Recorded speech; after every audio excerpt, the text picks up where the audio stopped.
Attack of the Fields.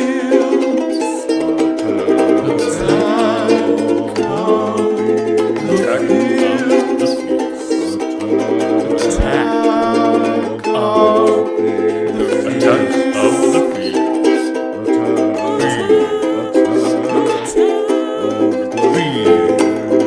the Fields. Higher than 4, less than 2. Hello, everybody, and welcome to Control Group. Welcome to episode 2 of Attack of the Fields, or Higher Than 4, Less Than 2. I am your DM, Hadley Singer, and we also have... I'm Marcus. I play A.B. Fringle. I'm Nick, and I'm playing Usher 1239. I'm Dennis, and I'm playing Paris Dawkins. In our last episode, we witnessed the destruction of Earth. But before we return back to that, we are now going to go back a little bit in time to the revealing of the Heart of Gold. At this time, Zaphod Beeblebrox, well known as the president of the galaxy, has just stolen the Heart of Gold. What we don't know is that the government of the universe sort of knew that this might happen, so just in case everything went wrong, they built a second ship. So a couple of miles away from the Heart of Gold's unveiling and sudden stealing and kidnapping of the president is a warehouse. And inside the warehouse lies the sister ship of the Heart of Gold, the Soul of Silver.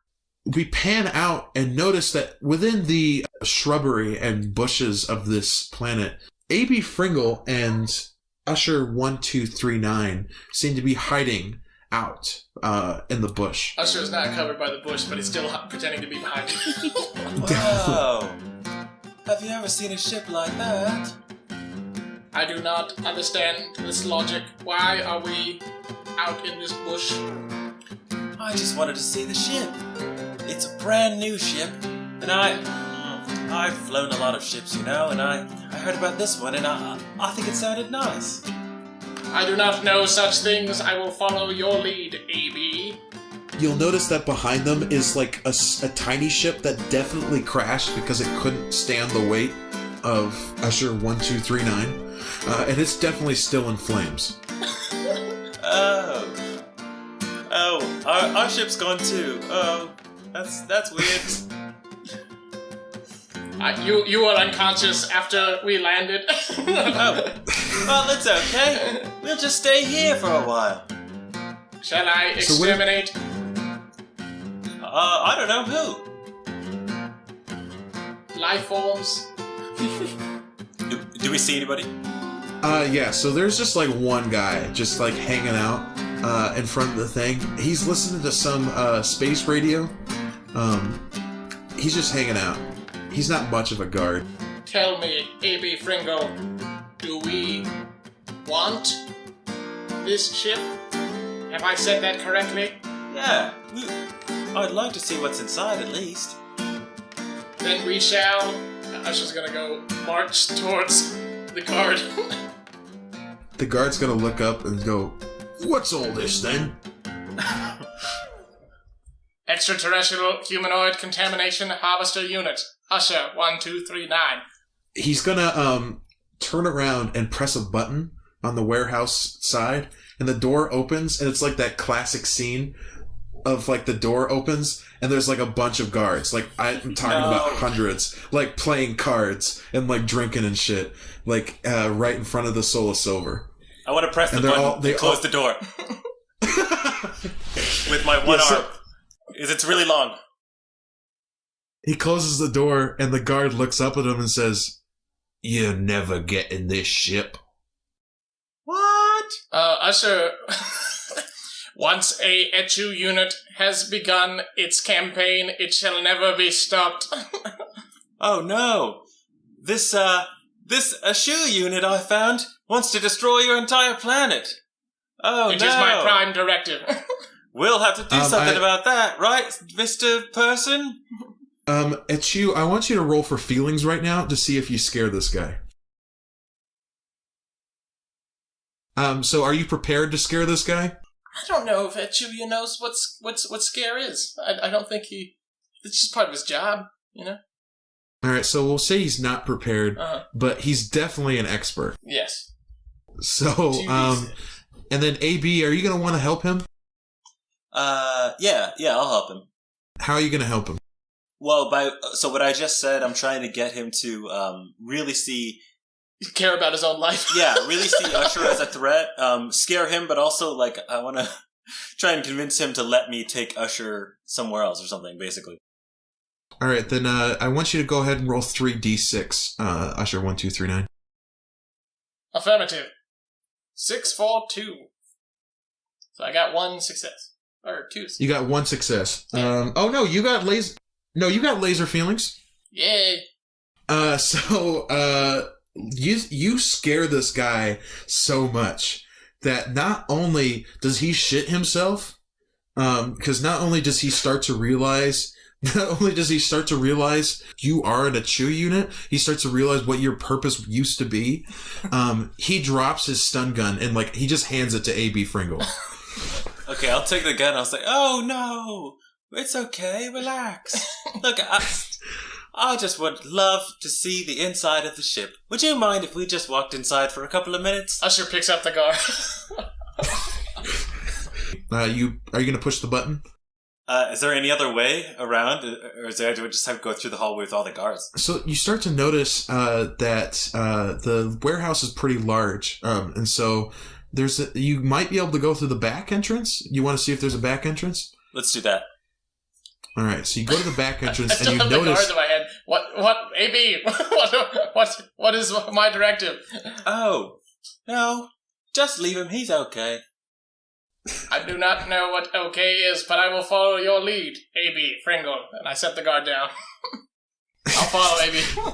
The guard is like scared shitless. He's gonna run off. He's not even gonna bother to alert anybody. He just didn't want to get eaten. And as you head to the back, you notice the door, but there's a lock on it. Oh no! Usher would like to roll to not get it out. No. I shall break the lock. You're gonna break the lock? All right, roll for lasers. I am an expert. You're definitely an expert on breaking shit. And I'm gonna say that you were prepared to break a lock. So go ahead and roll 3d6. The same. Whoa. Yeah, the same roll. Oh my god. I don't know how many times. I don't know how many benefits I can give you for this. I'm so a lockpick now. We're gonna say that it's it's like one of those electronic locks. So you're gonna plug yourself into it. You now have the ability to unlock small locks like this. Hell yeah. So you unlock the door, and you notice that the people playing cards are still there, but there's no guards in between you and the Soul of Silver, but they're definitely on the other side of the Soul of Silver. How are you going to attempt to make it to the Soul of Silver? Yay! Usher, I promise you it's going to be really, really fun. We should go see what's inside of the ship. But let's not let the guards know. Let's be as quiet as we can. What is fun? And as he says that, we're walking toward it, like maybe keeping close to the wall. Okay, so I want you guys to roll for lasers. Not lasers. I want you to roll feelings to have the confidence to essentially just confidently move silently to the Soul of Silver. I don't think I'm an expert. I want both. No, you both are not experts in keeping quiet. Yeah, or prepared. I don't think I'm either. Yeah. I want both of you to roll one. No, actually, you guys are going to help each other. So both of you roll 2d6. 6 and 5. So we're good, right? Yeah. Damn. So he has 2 successes. I have 1. So you have 2 successes. So you guys both make it to the ship. But I think 3 guards notice that you notice. They don't notice somehow. We don't know how they do. They don't notice Usher 1239. You managed to get to the ship, but AB Fringle, you definitely just got caught by like 1 or 2 guards, and they walk on over to you, AB Fringle, and they look at you and they say, "You're not supposed to be here." Oh, hello. I'm A.B. Fringle. I wanted to ask all of you a favor. Could you go outside and eat this delicious desserts I've placed for everyone? Everyone go outside! The two guards look at each other and they almost don't believe you. I want you to roll feelings to persuade these guys. A.B. Fringle. Okay. all right. Meanwhile, Usher would like to talk to the ship. All right, so so Usher, you're gonna plug yourself into the ship, and I want you to roll feelings because I want you. You are definitely not prepared to talk to a ship of this caliber, and you are not an expert in ships of this. So go ahead and roll 1d6. What was I rolling for? Feelings or lasers? Feelings. Okay, then I failed. You failed. Shit. Nick, what did you roll? You 3. rolled So is that lasers or feelings? So that was lasers. I went lower, right? Yeah. So you managed to open the ship, but you short circuit a little bit. Oh no. To the point where I'm gonna have it so that your laser beam that you have that malfunctions every once in a while. No. That's not going to work every once in a while. Either it's going to it works every once in a while, but we'll see what happens in the future. Because this is you fucked with a ship that's a little too much for your. And then what did you failed, Marcus? Yep. All right. Well, the guards both look at you, and they turn around to somebody and they say, "Go check and see if there's a cake out there." And one of the guards runs over.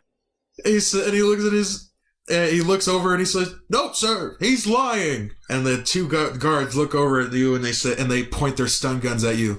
And when they turn around, I'm already running up the ship. Yeah, that's right. So all the guards are alert. You're already running up to the ship and they're shooting at you guys.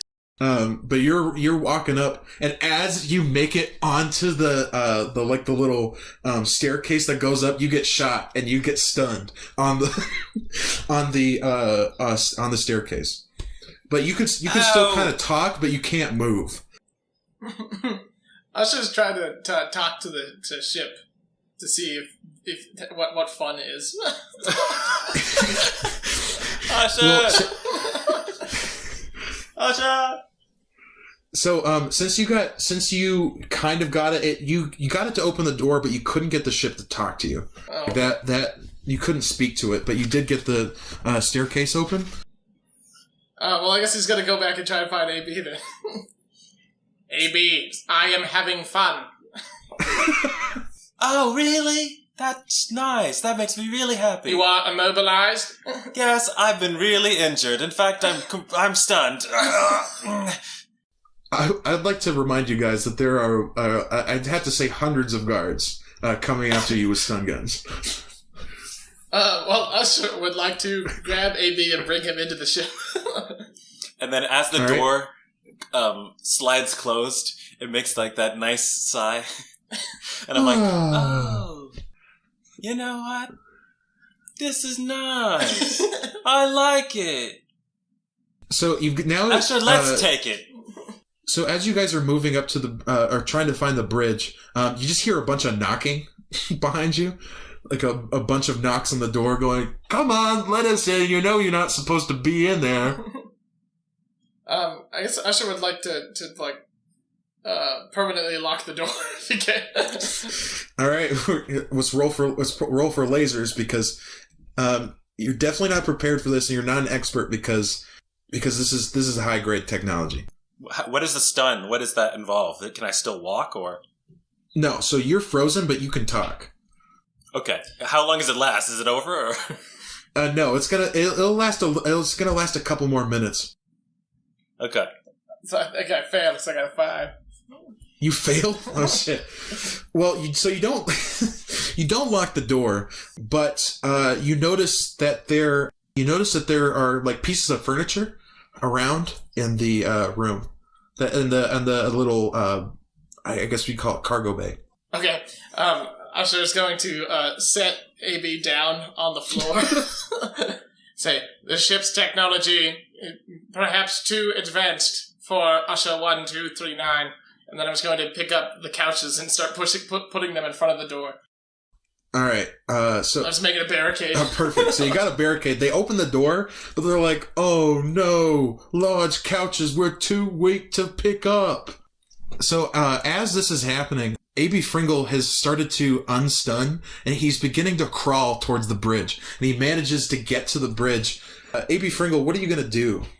I want to go inside and see if I can pilot the ship. I know immediately I'm like, oh, okay, it requires arms. Okay, weird, that's strange. But I'll see if I can take off, basically.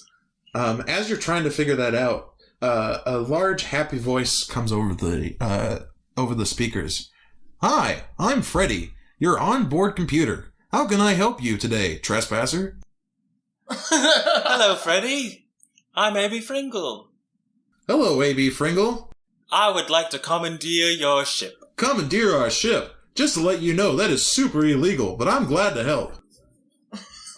Illegal? That sounds fun. Let's do it. "Well, the best way to commit a crime in this ship is to press the infinite improbability drive." You notice the large blue glowing button. While I'm on the ground, I'm like, okay, can you do it for me, though? I cannot stand.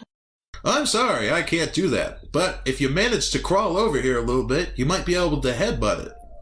Meanwhile, Usher's still putting up furniture against the door, and suddenly a monkey cat emerges from the rafters and starts attacking Usher. All right. So he starts to attack you. What are you gonna do? I'm just trying to swat at it with my arms, but I'm so big I can't really get it. So, AB, I need assistance. I'll try and help him with the monkey cat with my one arm and try and pet it oh, it's okay. Relax. This is an Exalian monkey cat from my planet. I know these. "Hi guys, Freddy again. I don't mean to be a bummer, but I would just like to remind you, if you're continuing to do something illegal, if you don't want to go to jail, I suggest pressing the button." Exalian monkey cat, you should go press that blue button. All right, I need you to roll for feelings to convince a monkey cat to press a button. Yes. So it's an Exalian monkey cat. So I am an expert in Exalian animal. I mean, not an expert, but I would know them better than any other planet. All right. So I think I should get. Yes. So you are an expert and you are prepared. Wait. So it's feelings. Feelings is above. So I got 2 successes. You got 2 successes. Perfect. So it just happens. So he presses the improbability drive, and all of a sudden everything goes white. Now, I'm going to need you to roll a D100. Yes. I got it. That was awesome. What? We rolled 1. A crit failure. I didn't think that was going to happen at all. No. This is This is a prequel, so how did we... this is not exciting. This is in the past? You notice that it's starting to get hot where you are. It is almost unbearably hot. And you start to look around. And both of you are normal. You both look around. All of you are the same. But you're not in the ship, it looks like. And all of a sudden, from the mist, because there's a strong steam, it's hot as hell, all you hear is a...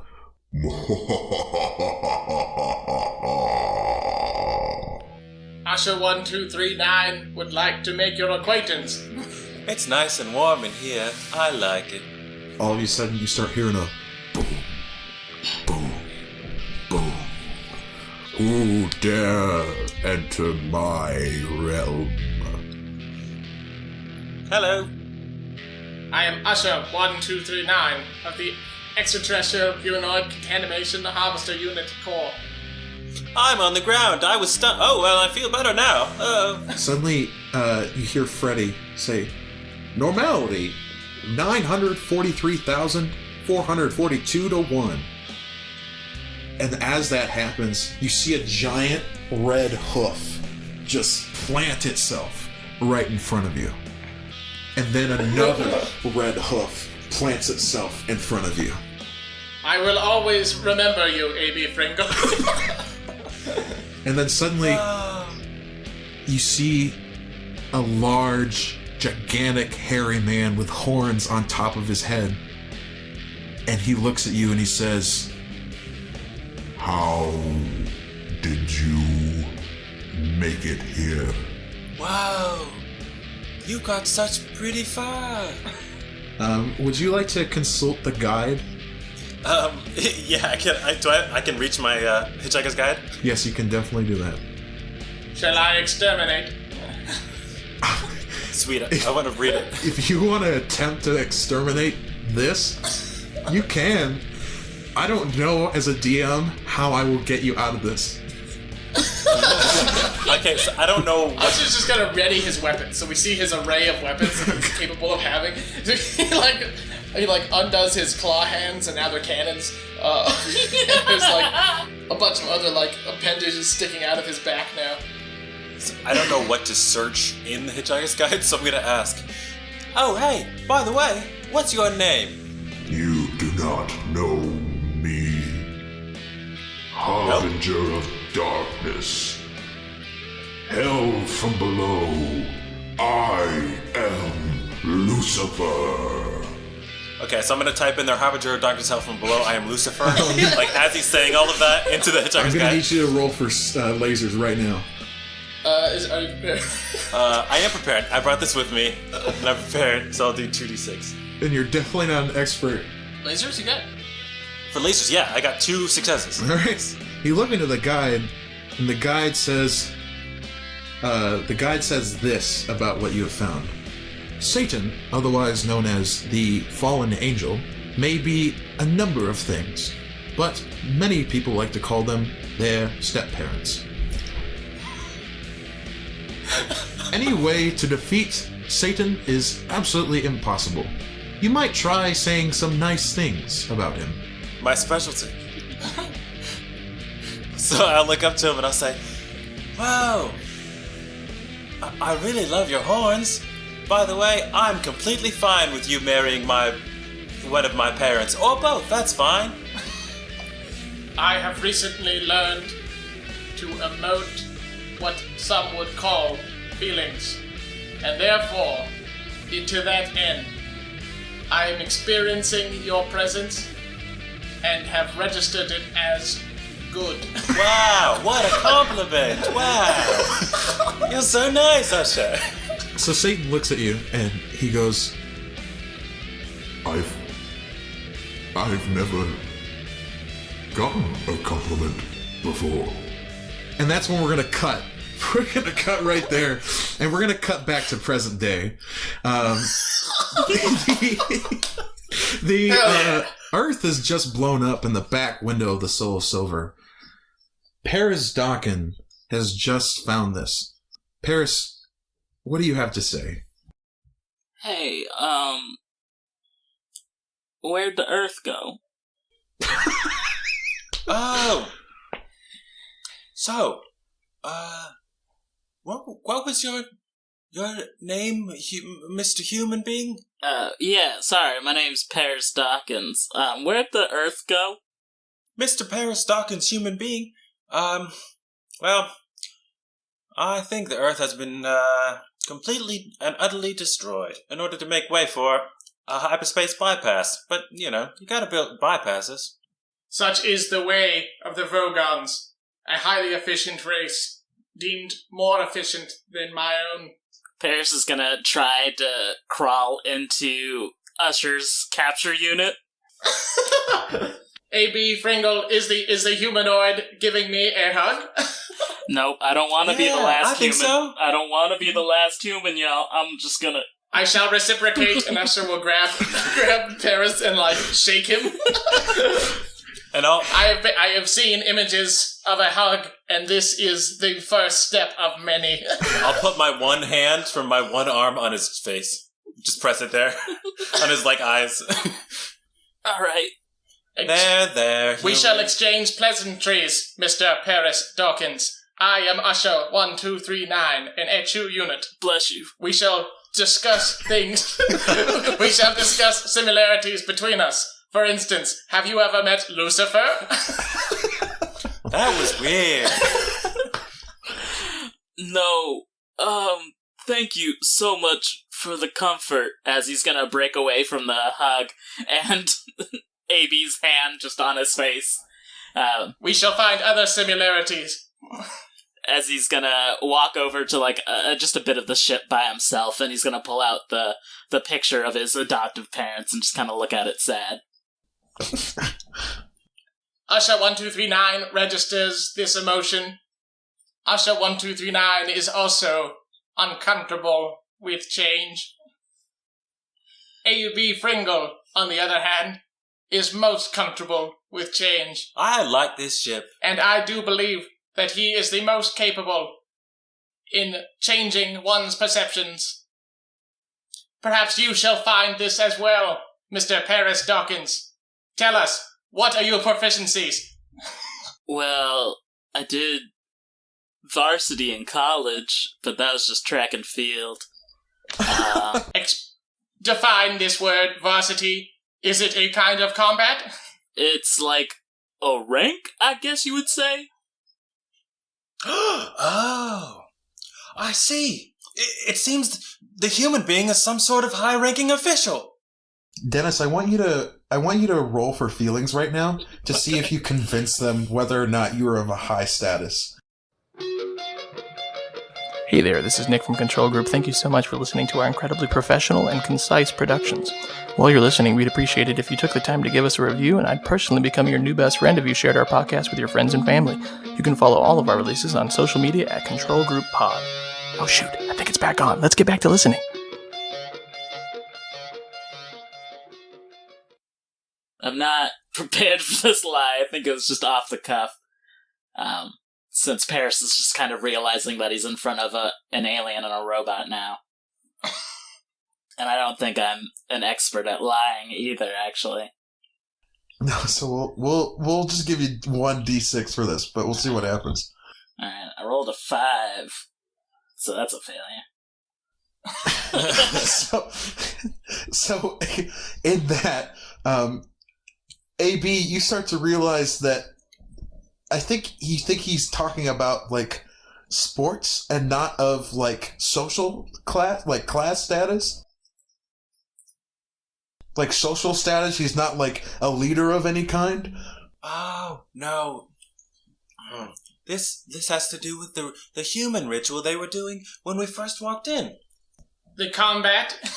Yes, human Dawkins is an expert and a varsity player of human combat.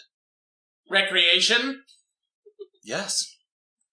That is not a proficiency. Please elaborate further, Mr. Paris Dawkins.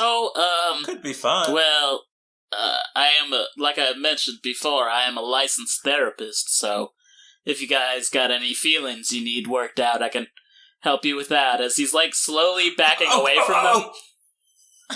I have so much feelings. Right now I feel super nice. I would like to acquire more.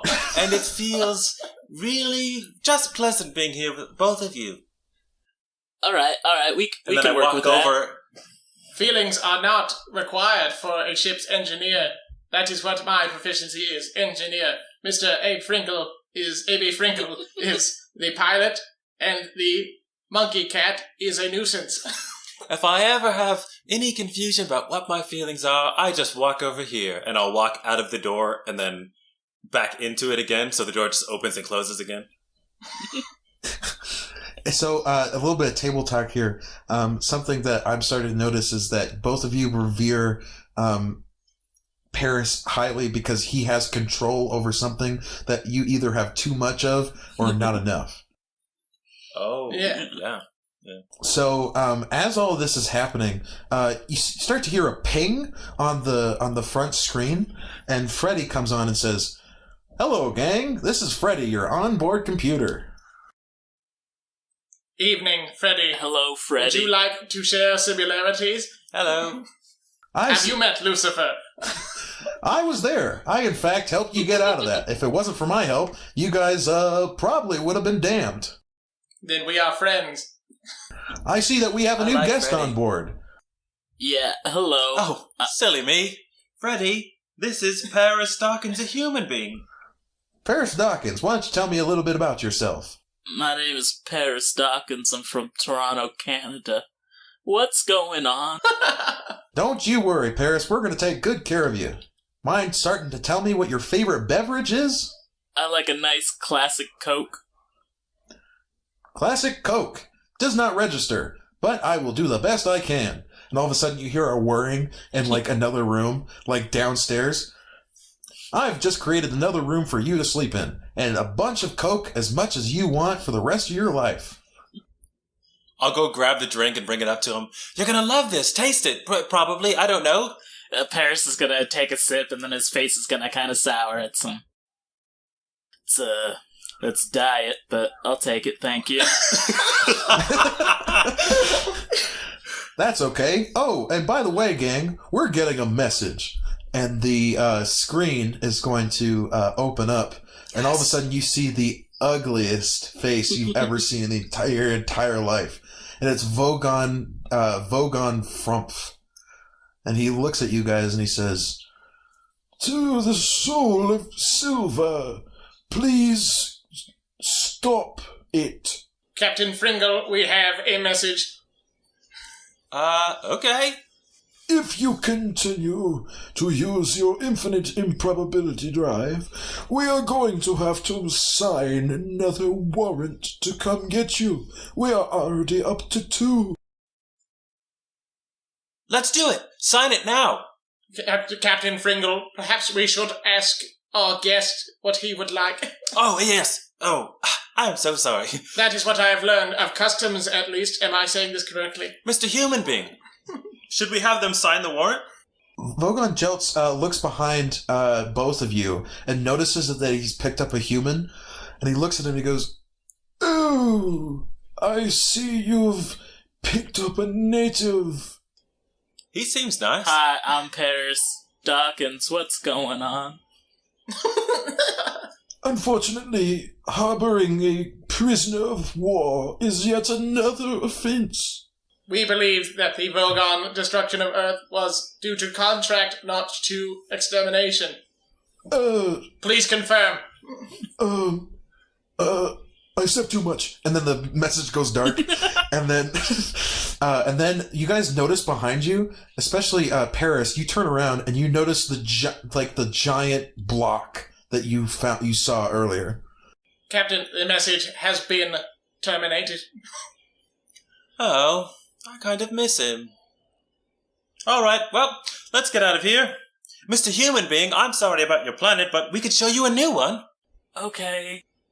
Captain, we have incoming. And as you see behind you, there's not only one giant Vogon ship, but there are what has to be several thousand Vogon ships right behind you. Whoa. All right, I'll try to drive away. Fly away. You're going to fly away in which direction?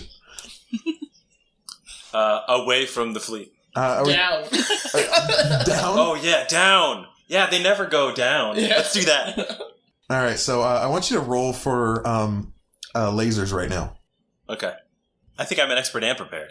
Because I'm just flying the ship that I've flown like 4 times now, so. I wouldn't call you an expert, but okay. we will say you are prepared to fly the ship. But we, especially since we saw your accident earlier with the YMCA, we're gonna. Oh yeah. So we're gonna say you're prepared. What was I rolling for? Lasers. Okay, so yeah, I get 1 success. You got 1 success. So you guys start to fly down. But what you forgot to do while you were doing that was turn the gravity accordingly to match the, I guess we'd say gyro. What would you call that? Like gyro Inertia? Yeah, the inertia. Center of gravity. Whatever the case, it sends all 3 of you flying down, and all 3 of you are like pressed up against the glass as you're like. What about the monkey cat? Oh, Monkey Cat is holding on for dear life to the television. He's about to. He's scared shitless, so he starts to drop a couple deuces. As they fly, they begin to hit A.B. Fringle in the face. Oh, no, not in the cabin of the ship. You start to Bad kitty. as you're flying down, Paris, you start to notice that there is a large button that says "Gravity Fixer Upper." Mhm. What are you going to do? It's like above you.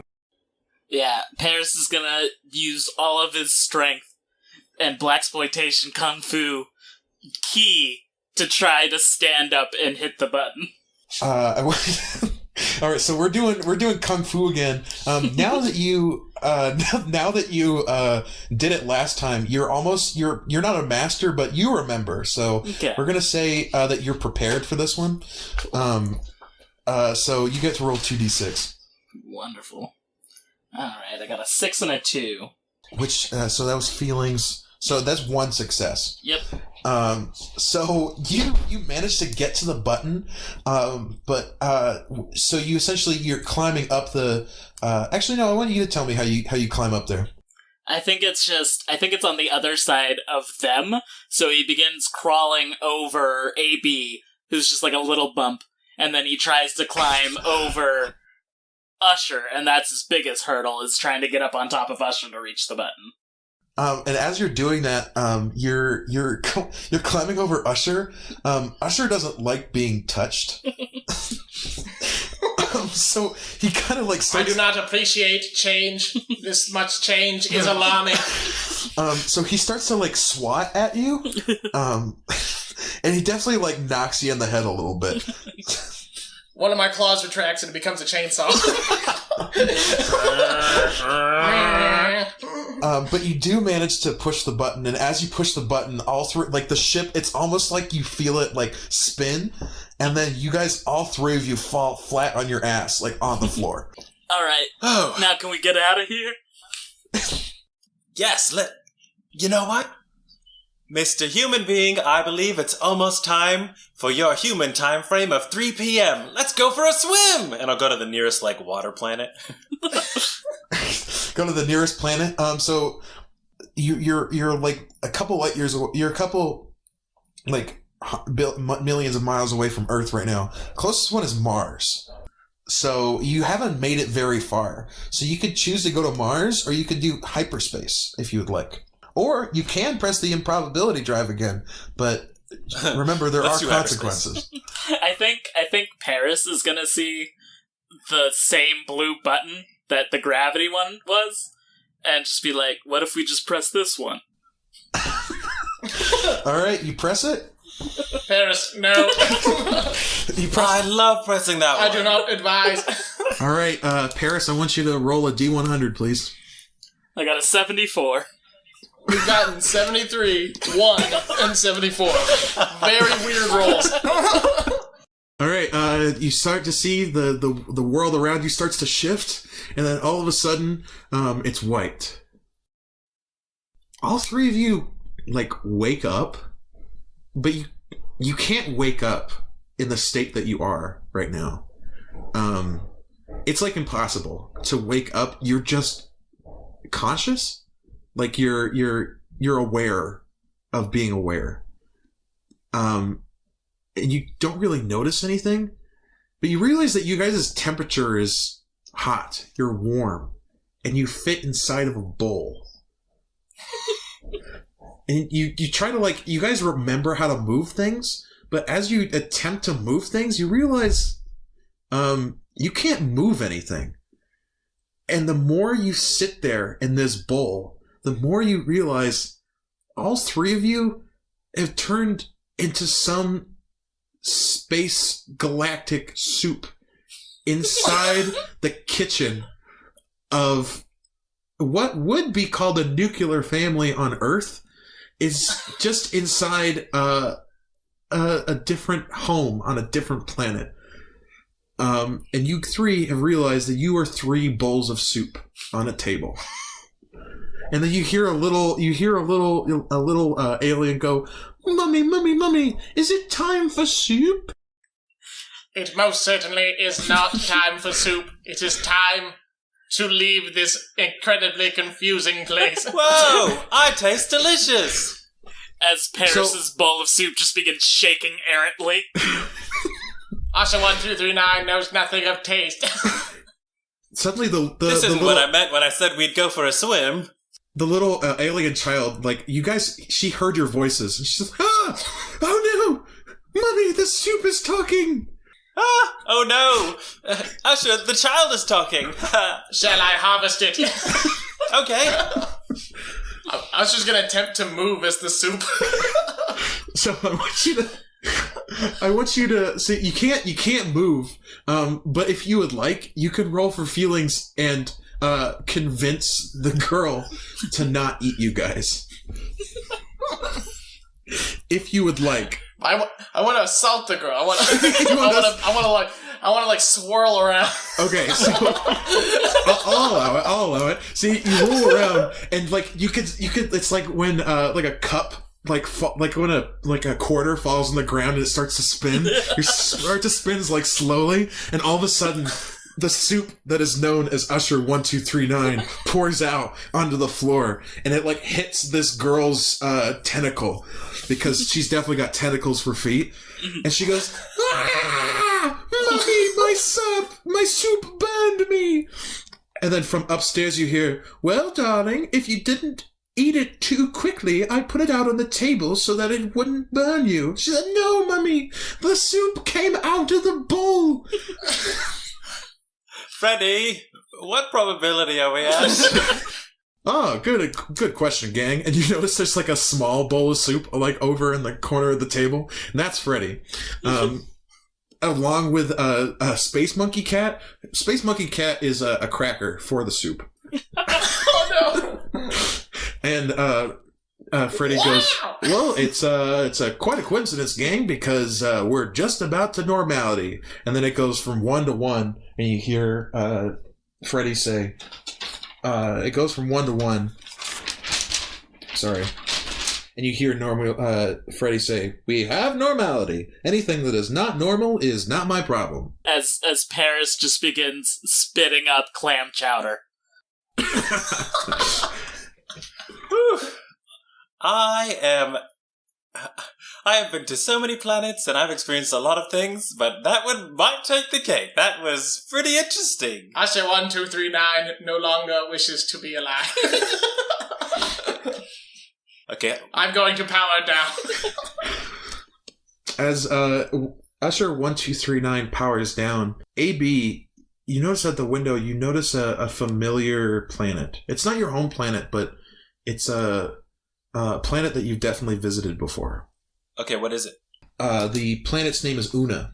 The planet of Una. Una is, Una as the planet where you used to get jobs. Quote unquote. Oh, I remember. That planet's called Una. Okay. And I'll pull out the Hitchhiker's Guide and I'll type it in there. Let's get a roll on lasers. Yeah, so you're prepared, and you're not an expert quite. Yeah, there you go. Two successes. My number's 4, so that's 2 successes. So the Hitchhiker's Guide to the Galaxy, lists Una as one of the most dangerous planets in our galaxy. If you are planning to go to Una, please bring one of 3 things. Either A, a large sum of Altarian dollars, B, enough food to last you in the hiding spot that you'll find yourself in, or C, another friend to bring with you to feed to the bug-bladder beast of Troll that tends to live on the planet of Una. And as you hear the Hitchhiker's Guide say that, a screen pops up again, and Freddy says, "Hey, gang, we have another message." And popping up on the screen is the bug-bladder beast of Troll. And that's where we'll end our session today. Wow. Thank you guys so much. Not the blood bladder. Tune in next time to figure out how the hell does A.B. Fringle know this guy. And again, I've been Hadley, your DM. I'm Marcus. I play A.B. Fringle. I'm Nick. I play Usher 1239. And I'm Dennis, and I play Pear Stockings. All right, tune in next time. Attack on the fields. Attack